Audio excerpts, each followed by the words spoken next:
Does Gary Wagner still feel there's an uptrend for gold? He joins us next.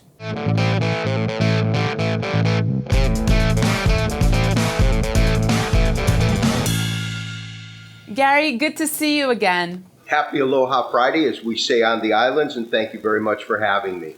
Gary, we saw some chart consolidation and some profit taking for gold this week, but we had Jim Wyckoff, our technical analyst, on earlier this week, and he still feels there's a near-term uptrend here for gold. Do you agree? Well, I actually do agree with Jim. What we've noted, and we talked about this a little bit on last week's show, is the fact that this rally has a unique characteristic in that we tend to get these price spikes, large moves up, and then we get a day or 2 days or 3 days of consolidation. And to me, that is really a market that is building a base. And so I think that that's highly probable. That said, Gary, what are some key levels that you are now looking at for gold and silver? Well, first of all, with gold, we were looking at a couple of levels. Of course, in terms of support, I believe that we have good support at 1311. Although it's broken into that point during the trading week, it has closed above that point and then 1300.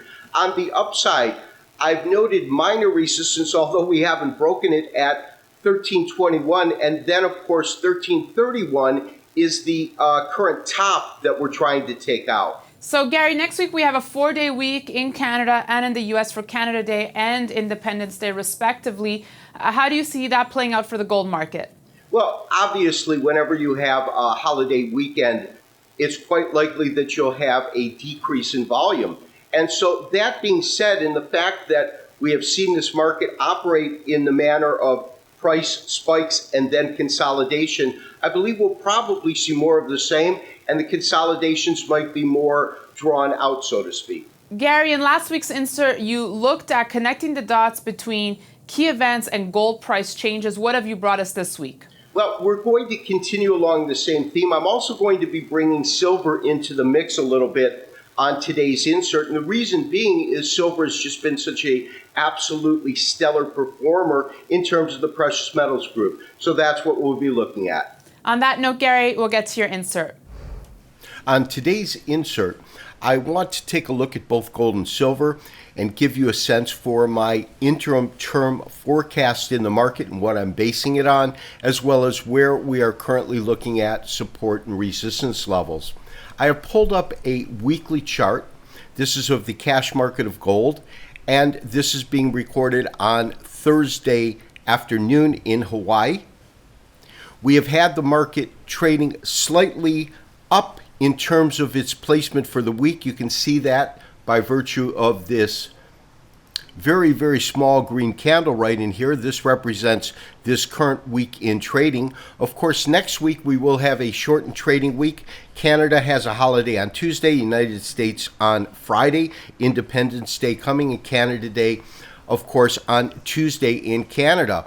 So I would expect to see the volume itself kind of diminish or wane. I wouldn't expect any kind of very, very strong activity. However, this market has been fueled by fundamental data, and whether or not it heats up in the Middle East, especially Iraq, is going to really determine what we see in the market over the next week. Now, in terms of candlesticks, which is what I tend to focus on, we have identified a three-river morning star. That's this pattern right in here. It's a 3-day pattern, and basic definition is after a defined downtrend, you get a long red candle, you get a star, and then a long green candle. We certainly got that. So very, very similar to the rally which began end of 2013 into 2014.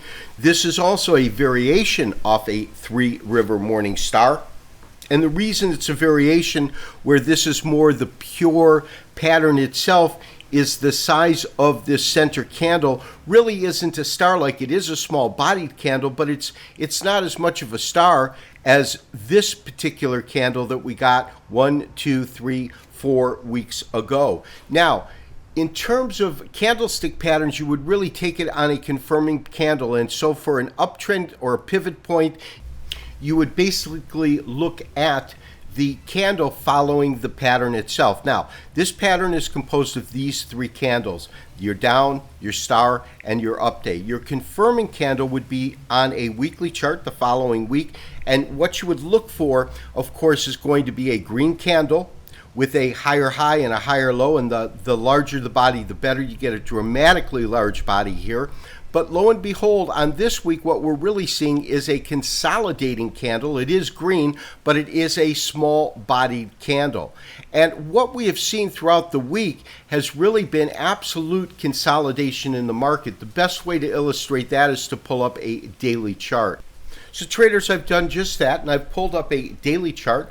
We have our master fib retracement, which is just covering, in essence, the rally which began in 2013 to 14, taking us to roughly 1390, 1391 as a top.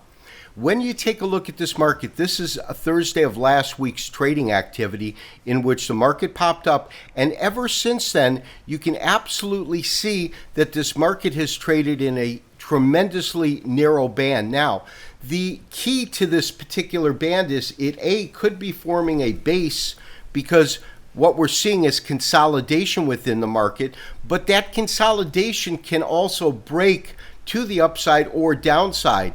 My sense is that as long as we remain on a closing basis above 1311, and that is a 38% retracement of the large rally right here, we're probably in safe territory, and we're probably going to see the market trend higher.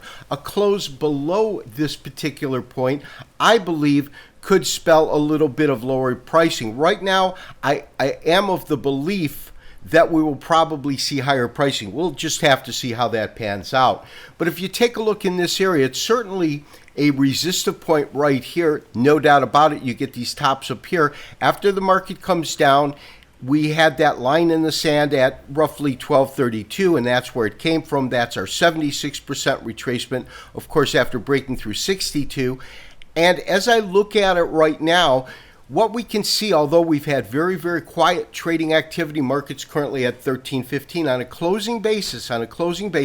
This market has maintained itself above this particular price point.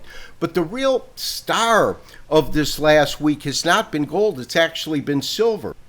And what I've done is I have pulled up our daily chart, cash market of silver, and you can see that we have had the market have a pretty dramatic rise. This, of course, is Thursday of last week. But unlike gold, which had that large spike up and in essence has been trading sideways, this market has moved up solidly on Thursday and has had a very, very slow tact from about 2080 to above $21 per ounce. I am currently pegging real resistance in silver just below $22, and that is based upon these series of tops that we have in here. In terms of support, I'm putting support at roughly 2080. For those of you who want additional information on this topic, as always, we will be offering some bonus content.